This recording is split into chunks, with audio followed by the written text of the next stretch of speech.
मैं विश्वास दिलाता हूं इस मंच के माध्यम से, आने के बाद सबसे पहला आपका कोई काम करूंगा तो पहले 6 महीने में आपको 24 घंटे पानी दूंगा।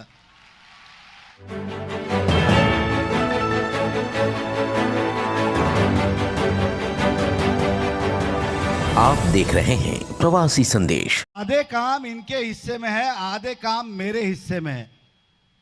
इसलिए समाज को जागरूक रखने के लिए व्यासपीठ की जरूरत है, समाज की सुविधा पूरी करने के लिए हम जैसों की जरूरत है।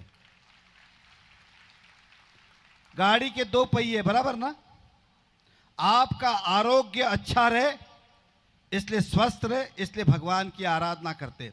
मैं भगवान से प्रार्थना करता हूं आपका जीवन सुखदमय हो, कभी कोई विघ्न आपके जीवन में नहीं आए, कोई बीमारी आप तक नहीं आए, लेकिन भगवान ना करे कभी आ जाए तो फिर उसके लिए हॉस्पिटल हमें ही बनाने पड़ते हैं।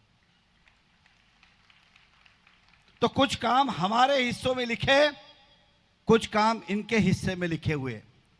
इसलिए ये 7 दिन की कथा वाचन यहां पे हो रही है।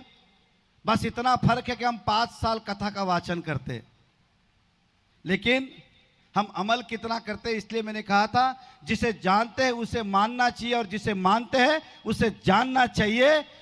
इस शहर में मीरा भाईंदर हमारा धर्म नगरी के नाम से जाना जाता है। आज इस कथा का आयोजन अगर हमने किया है तो ये प्रेरणा कहाँ से मिली। यहाँ पे अनेक संस्थाएं अलग अलग कथा कराती है। जब मैं उस कथा में जाता हूँ तो मेरे मन में भी ये भाव निर्माण होते कि किसी दिन मौका मिलेगा तो हम भी कथा कराएंगे। मेरे तो यहाँ तक कल भाव जाग गए थे कि जया जी, किशोर जी यही रुक जाए और शायद में मायरा भी करके जाए, लेकिन उनके आगे के कार्यक्रम नक्की है, लेकिन हमारे बीच में जरूर वो आएगी, ऐसा हमारा विश्वास है। मैं ज़्यादा लंबा समय नहीं लेके इतना ही कहूँगा, आप सबका जीवन सुखदमय हो, आप खुश रहे, स्वस्थ रहे। हम दिन भर ये कोशिश करते कि आपकी सार्वजनिक चीज़ें जो है उसकी हम पूरी कर सके। यहाँ पे आज अधिकतर संख्या जो है वो महिलाओं की है। मैं कहने को बहुत कुछ है, लेकिन एक ही कहूँगा कि इस बार आप सबका आशीर्वाद मिले। दिवाली के बाद चुनाव है, आप सब सपोर्ट करें। मैं विश्वास दिलाता हूं इस मंच के माध्यम से, आने के बाद सबसे पहला आपका कोई काम करूंगा तो पहले 6 महीने में आपको 24 घंटे पानी दूंगा। हमारे शहर में कथा के नाम पे उतनी तालियां नहीं बजती जितनी पानी के नाम पे बजती है। देखिए, मैं इन्हें वो गाड़ी दूं, बंगला दूं, बोला जान दो, पानी दे दो, बाकी कुछ नहीं चाहिए। खैर उतना भी बदनाम नहीं है हमारा शहर, लेकिन हमारी जरूरतें बढ़ गई है। तो आप सब साथ हो, वादा, ज्यादा कुछ कहने की आवश्यकता है।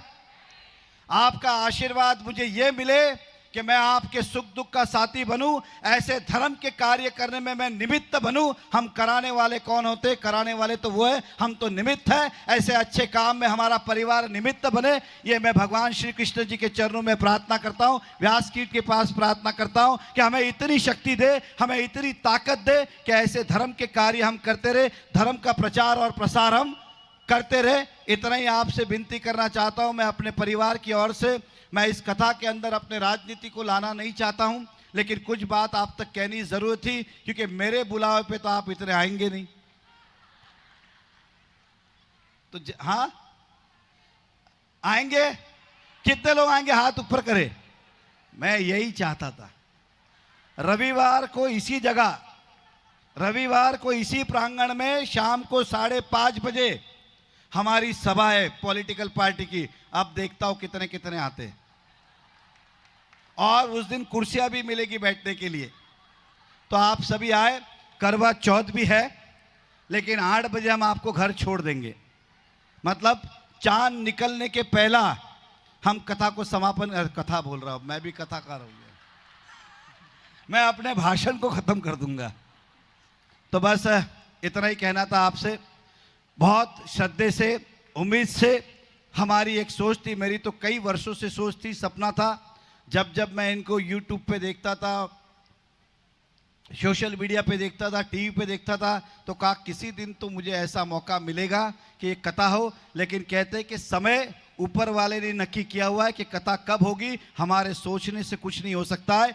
यहाँ पे जितने आज उपस्थित है, मैं कहता हूँ कि ये आपके नसीब में था, ये लिखा हुआ था, इसलिए आप कथा में हो। जिनका लिखा हुआ नहीं वो आज भी घर पे, मैं उन्हें दोष नहीं दे रहा हूं, लेकिन कथा सुनने के लिए भी आपका पुण्य लगता है, तो आप सब पुण्यशाली हो। और इसीलिए व्यासपीठ कहते हैं कि एक बार कथा में आएगा वो 7 दिन आएगा। वो इसलिए आता है क्योंकि एक दिन में आपका पुण्य इतना प्रबल हो जाता है कि आप 7 दिन यहां पे उपस्थित रहते।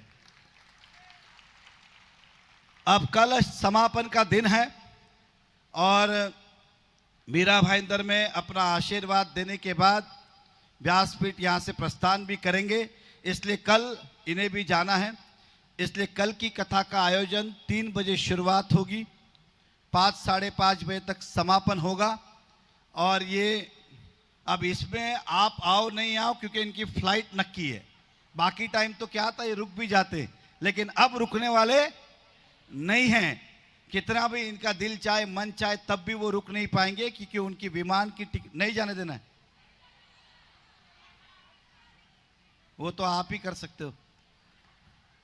तो इसे आप समय पे पधारे, समय पे कथा खत्म होगी। इस विश्वास के साथ रजा लेता हूं कि आप अपने इस भाई को, इस बेटे को इस बार साथ देंगे। वादा दिल से। बस धन्यवाद। आप खुश रहे, स्वस्थ रहे, मस्त रहे। 20 नवंबर भूलिएगा नहीं, दिवाली जोर से मनाइएगा। और दिवाली के दिन मां लक्ष्मी जी का वास आप सबके घर पे हो, क्योंकि मां लक्ष्मी जी जो है वो कमल पे विराजित है। तो जहां आपने कमल को चाहा वहां मां लक्ष्मी जी है। धन्यवाद। जय हिंद, जय महाराष्ट्र। प्रवासी संदेश को लाइक करें, शेयर करें, कमेंट करें, सब्सक्राइब करें और बेल आइकन जरूर दबाएं।